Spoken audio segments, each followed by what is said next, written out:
Pour ceux qui sont intéressés à donner du sens à l'investissement, pourquoi pas investir sur l'environnement? Aujourd'hui, on va analyser ensemble la société Veolia. On va analyser les business de la société, les ratios, comment elle fonctionne, son historique, tout ça pour que vous puissiez savoir si vaut la peine d'investir dans cette société qui est présente dans les CAC 40. Je m'appelle Michael Ravaneda, je suis ingénieur, analyste financier, mon accent vient du Brésil et cette chaîne c'est le Club des valeurs. Ici on parle d'investissement, des long terme. Donc si le sujet vous intéresse, n'oubliez pas de liker la vidéo, de vous abonner et maintenant on va déjà attaquer le sujet. Donc je vais commencer en partageant quelques données clés de Veolia.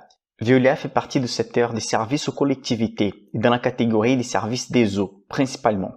La capitalisation actuelle de la société, c'est 17,14 milliards d'euros. Donc, elle fait partie des large cap, des sociétés qu'on dit qui sont des géantes. Normalement, on va placer les sociétés dans des catégories small cap, mid cap et big cap. Small cap, moins de 1 milliard. Entre 1 milliard et 5 milliards, on peut appeler des mid cap.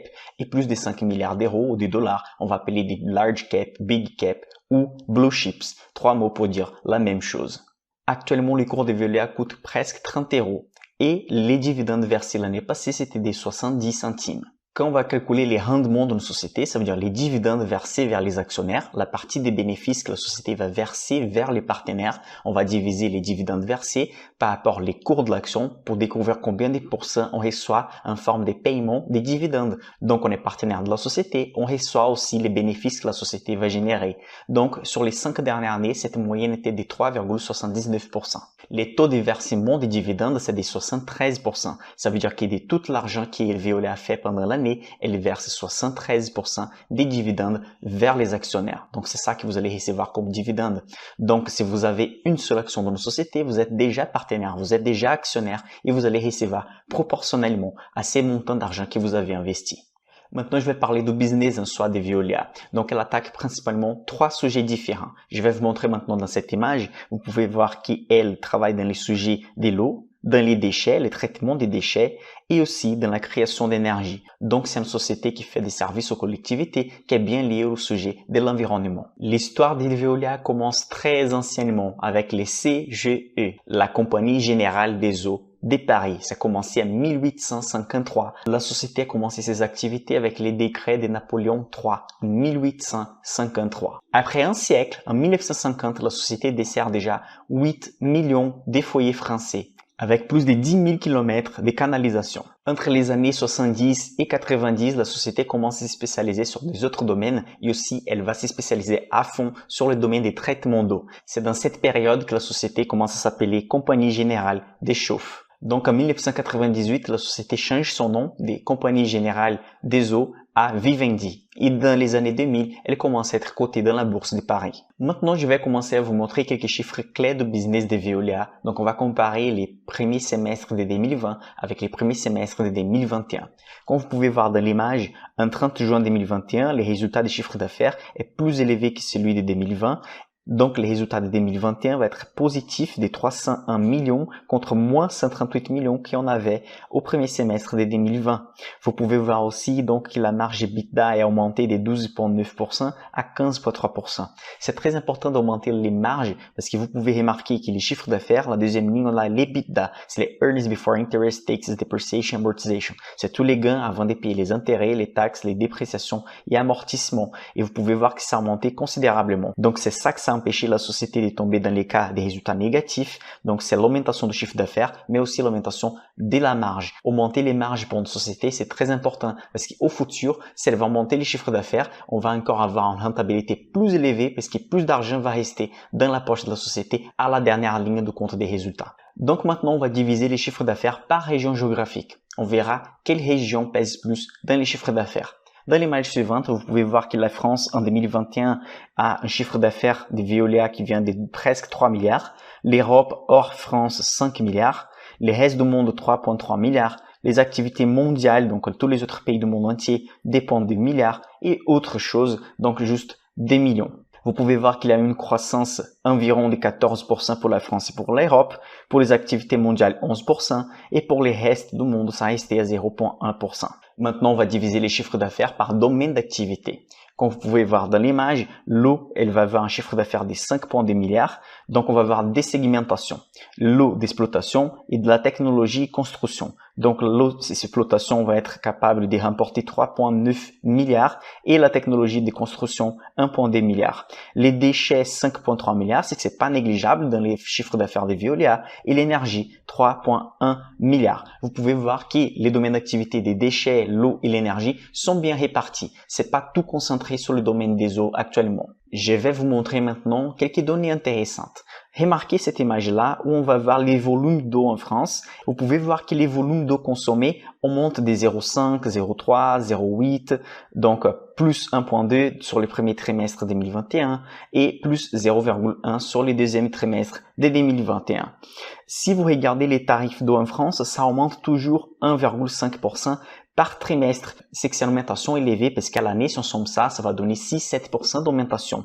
Donc, à chaque fois, plus les foyers payent plus cher pour avoir de l'eau potable. Si on regarde aussi l'évolution du prix, l'évolution du volume des déchets, le volume des déchets a diminué depuis les années 2019, sauf que les tarifs des déchets a augmenté. Du coup, en fait, ils vont avoir moins de volume traités, mais si les prix augmentent, ça arrive à équilibrer et donc ils vont pas avoir des pertes par rapport à ces domaines d'activité. Les chiffres d'affaires liés à l'énergie de la société, en fait, c'est les traitements aussi des déchets liés à l'énergie, les panneaux solaires, les batteries, etc. Ces domaines d'activité ont une augmentation de 19% des chiffres d'affaires en 2021. Récemment, Veolia a profité pour faire 237 millions d'euros de chiffre d'affaires à Budapest avec les nouveaux réseaux de chaleur de la ville. Aussi, elle a fait des travaux sur Prague. Donc, ce qui montre aussi la diversification européenne de la société. Donc, dans l'image suivante, on verra trimestre par trimestre les résultats opérationnels de la société. Vous pouvez voir qu'à moyen terme, la société a la tendance d'avoir de la croissance sur les domaines d'activité, sur chaque pays qu'elle développe ses activités.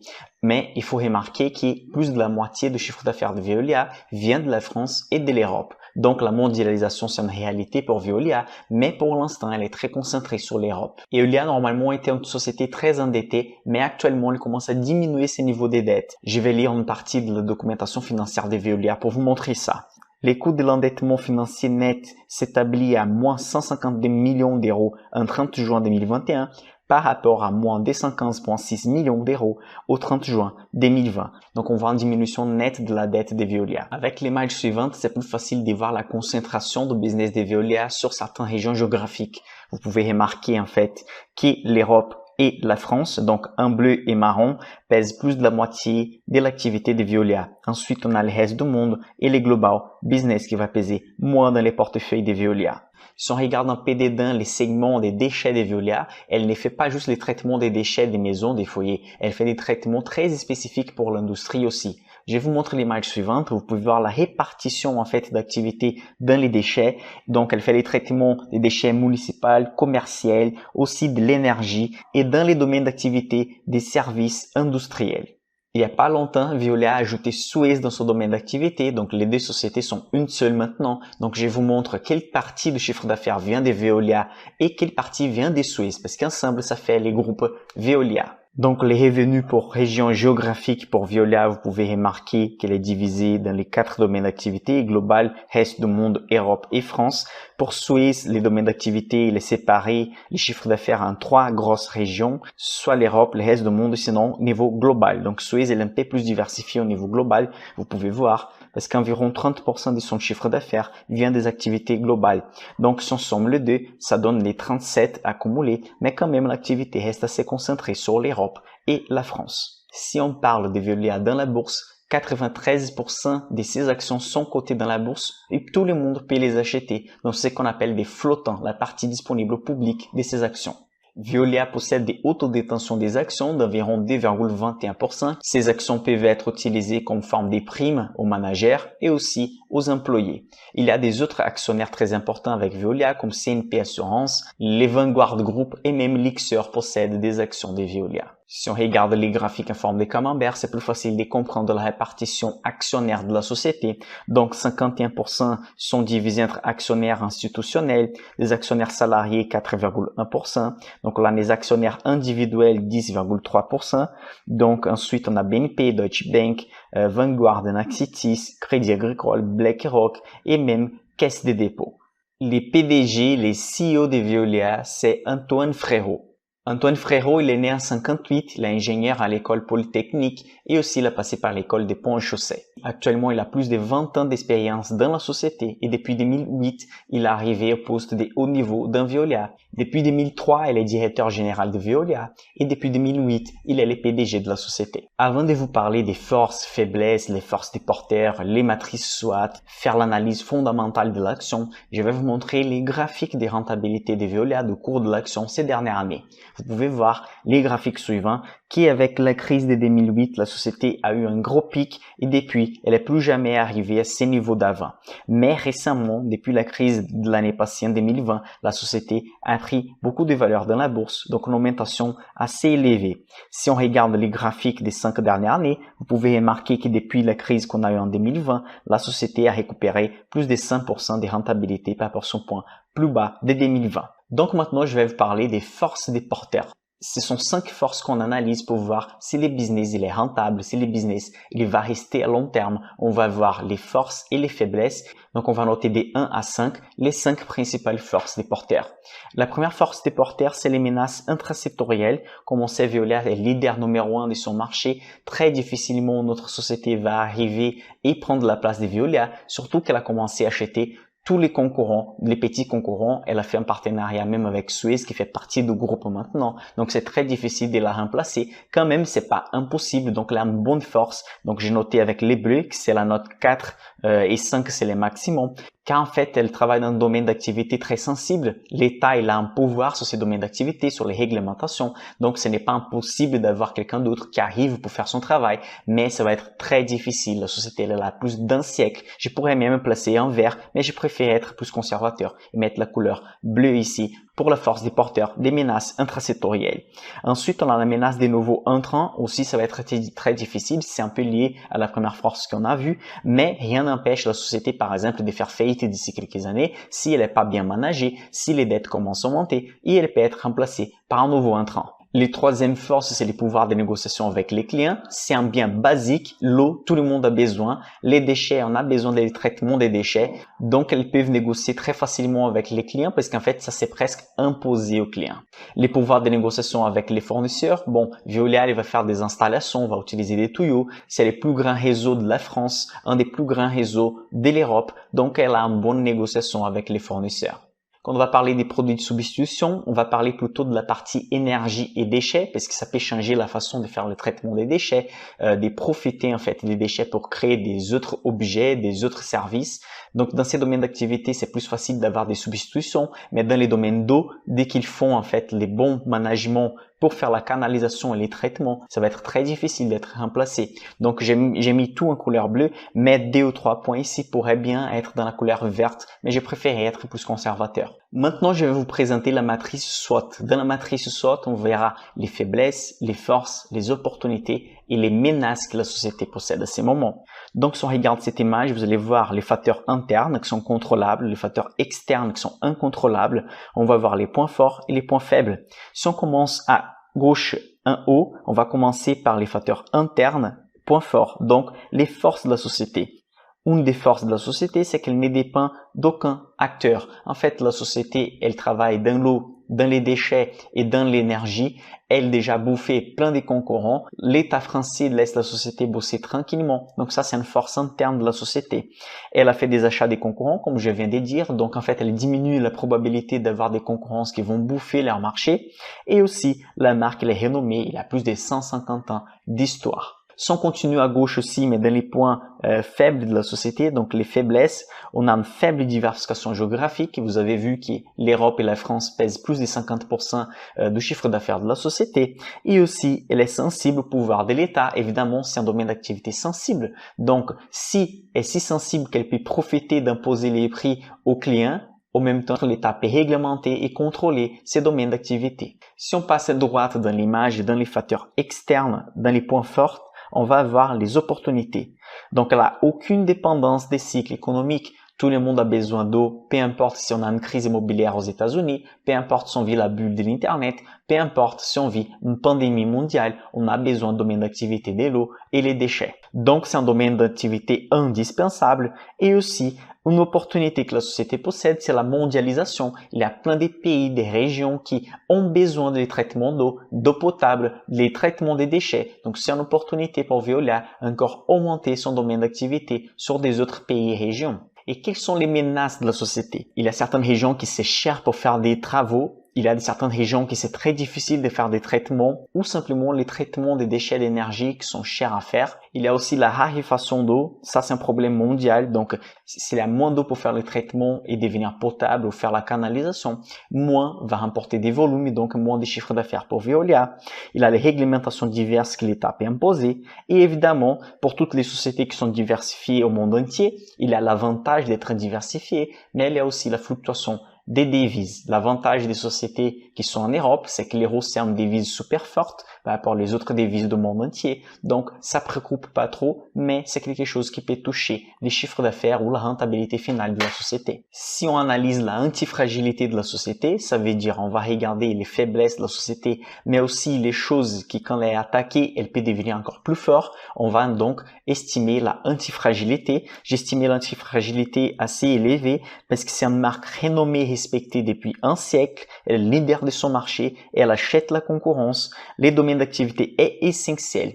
Donc, la seule faiblesse, en fait, elle est fragile parce que la diversification géographique, elle n'est pas très élevée à ces moments. Maintenant qu'on a fait un tour sur les cœurs de l'activité de Veolia, on va parler de l'analyse fondamentale d'action. L'analyse fondamentale d'action, c'est un outil financier qu'on utilise pour regarder les principaux ratios de la société. Ratio financier qui nous permet d'estimer si la société vaut la peine d'investir ou pas, s'il est meilleur que les concurrents ou pas. Donc, on va commencer avec la distribution des dividendes qu'on a parlé au début de la vidéo. Vous pouvez voir dans l'image suivante que le ratio des distributions à ces moments, c'est de 73%. La concurrence, normalement, les autres sociétés qui travaillent dans ces domaines d'activité ont une distribution des dividendes de 66% de la rentabilité, de la recette finale. Et les rendements de Veolia, c'est de 3,79% à ces moments, donc en moyenne sur les 5 dernières années, c'est un dividende assez élevé, ça paye déjà l'inflation, hein, donc pour ceux qui laissent l'argent dormir dans les livrets A, même investir sur une société qui n'a pas fait une grande hausse récemment, juste recevoir les dividendes, peut empêcher de perdre le pouvoir d'achat avec l'argent qui dort dans les comptes bancaires. On va analyser maintenant les ratios de valorisation de la société. Les ratios de valorisation permettent d'analyser si la société elle est chère dans la bourse ou si elle n'est pas chère comparée aux concurrents. Il faut pas mélanger les concepts de cher en regardant les prix de l'action. Par exemple, Louis Vuitton, une action qui coûte 660 € et Veolia, une action va coûter presque 30 €. C'est pas ça les niveaux de cher ou pas cher. Parce qu'en fait, ce qui vaut la société, c'est la quantité d'actions disponibles dans la bourse fois les prix d'une action. Donc, une société peut avoir 1 million d'actions qui coûte 1 €. Donc, la société vaut 1 million parce qu'un million de parts à 1 €, ça donne 1 million. Mais une société peut avoir seulement 10 000 actions disponibles dans les marchés qui va coûter 10 000 chaque action. Donc, vous voyez que ça va donner beaucoup plus élevé qu'un million. Donc, quand on va analyser la valorisation de nos sociétés,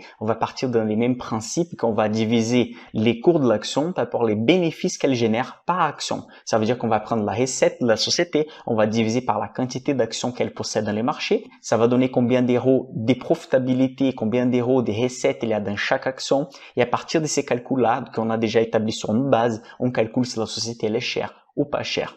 Donc, pour Veolia, les cours sur les bénéfices, c'est des 29. L'industrie, les concurrents, à ces niveaux, c'est des 28. Donc, c'est assez acceptable. C'est le même prix que la concurrence. Les cours sur vente, c'est des 0,61. Donc, ça veut dire que c'est les cours de l'action. C'est toute la capitalisation, combien l'action vaut en bourse divisé par tout son chiffre d'affaires. Ça donne 0,61.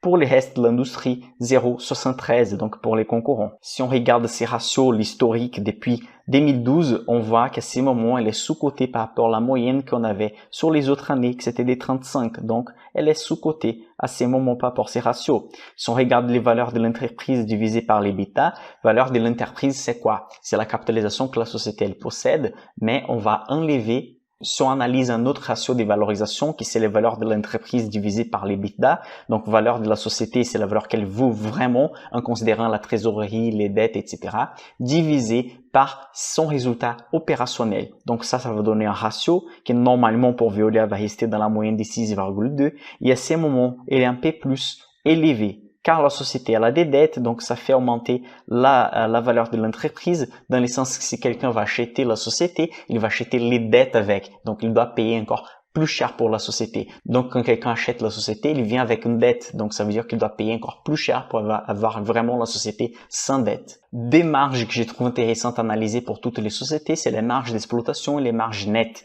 Les marges d'exploitation des Veolia, c'est des 4,49% sur 5 ans en moyenne et la marge nette, c'est des 2,13%.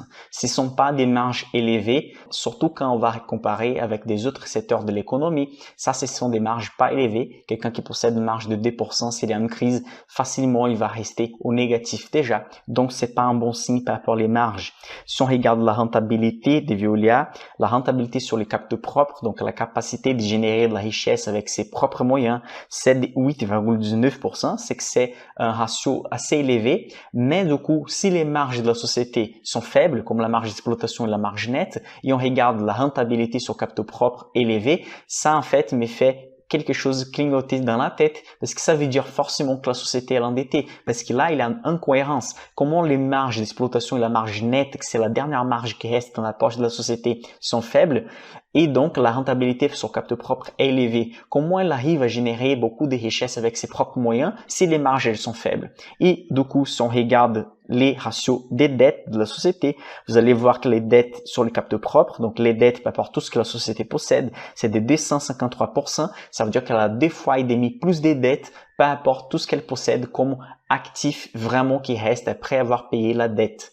Donc la société elle est très endettée. On a vu qu'elle a commencé à diminuer son endettement, mais quand même elle reste assez endettée. Maintenant quelques points clés pour faire la conclusion. Si vous voulez ajouter une société liée à l'eau, liée à l'environnement dans les portefeuilles, ça peut être une bonne société des fonds de portefeuille. Mais il ne faut pas rêver que cette société va faire x2, x3 dans 5 ans ou 10 ans. C'est pas une société de croissance, c'est une société assez stable qui va verser des dividendes. Aussi, c'est une société qui va chuter moins pendant les crises, mais aussi pendant les hausses, elle va normalement monter moins que les autres sociétés, car les domaines d'activité, il est très important, mais on peut pas vendre les doubles d'eau pour la même société, pour la même population, si la population, elle augmente pas.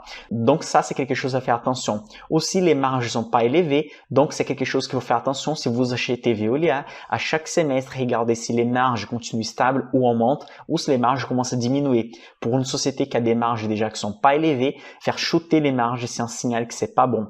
Aussi, faites attention à l'endettement de la société. Évidemment, si la société commence à diminuer à chaque fois plus d'endettement, c'est en fait un bon signal. Mais si la société revient avec des dettes chaque fois plus élevées, donc c'est quelque chose aussi à faire attention parce qu'une société qui a des dettes très élevées, elle va utiliser les bénéfices pour payer les intérêts des dettes. Donc ça va jamais rester de l'argent dans la poche de la société pour investir et partir faire la mondialisation, attaquer des autres domaines d'activité et attaquer des autres pays qui possèdent pas des traitements des déchets, les traitements d'eau, etc. Moi, personnellement, je préfère acheter plutôt un ETF ou Water qui va avoir beaucoup de sociétés dans ces domaines d'activité. J'ai déjà fait une vidéo dans la chaîne où je montre l'ETF ou Water, donc comment investir dans les domaines d'eau, pas seulement des sociétés qui font les traitements d'eau, etc., mais des sociétés qui utilisent beaucoup d'eau pour les processus industriels et les services. Donc, je préfère investir plutôt dans ces domaines d'activité parce que je vais diversifier au monde entier, pas seulement rester avec une société qui va avoir ces domaines d'activité qui est en France ou en Europe. Dites-moi ce que vous pensez des Veolia ci-dessous cette vidéo et j'accepte des suggestions des nouvelles entreprises pour faire les Bourse-Flix, qui c'est la série qu'on analyse une société de A à Z avec l'analyse fondamentale d'action. Pour aujourd'hui, c'est tout. Je vous remercie. N'oubliez pas de liker la vidéo, partager avec vos amis et on se voit à la prochaine.